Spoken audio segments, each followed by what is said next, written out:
Jacob Makompyuta ndani ya Mazoea Studio.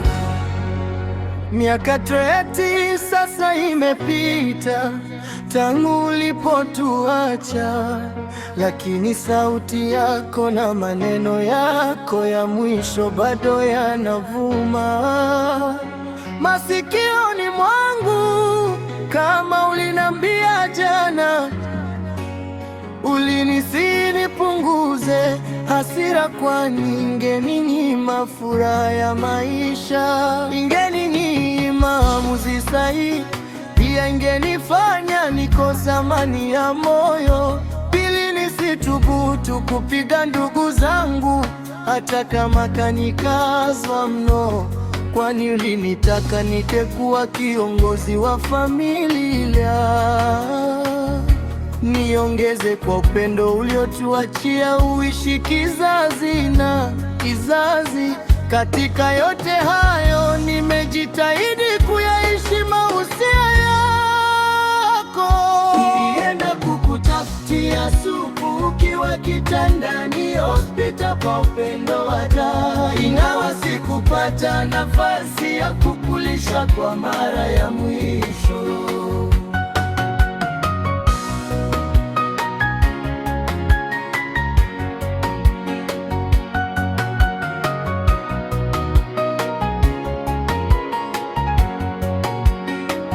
Ulinipigia simu ukiwa postali ukiniomba nije mara moja, kumbe ndio ulikuwa unaniita uje kuniona mara ya mwisho na kuniaga. Ulisema unahisi njaa, ukaomba nikufuatie supu.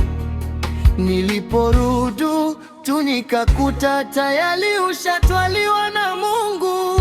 Nilienda kukutafutia supu ukiwa kitandani hospitali kwa upendo wa dhati, ingawa sikupata nafasi ya kukulisha kwa mara ya mwisho.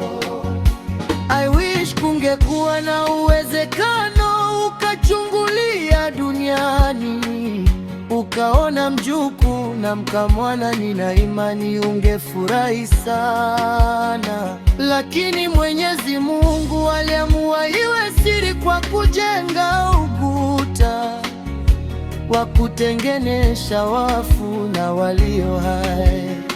Hukutuacha na mali, bali ulituacha na amani. Nakumbuka upendo ulionionyesha tangu nikiwa mdogo, ambao ndio umeniongoza mpaka leo mimi nami naiongoza familia yangu. Nilienda kukutafutia supu ukiwa kitandani hospitali kwa upendo wa dhati, ingawa sikupata nafasi ya kukulisha kwa mara ya mwisho. Endelea kupumzika kwa amani, mama yangu kipenzi Lucy. Supu haikuliwa, lakini maneno yako yalilisha roho yangu. Mungu yu mwema siku zote. Mwezi ulioniliza baada ya miaka 10, ukanifuta machozi kwa kunipa baby boy.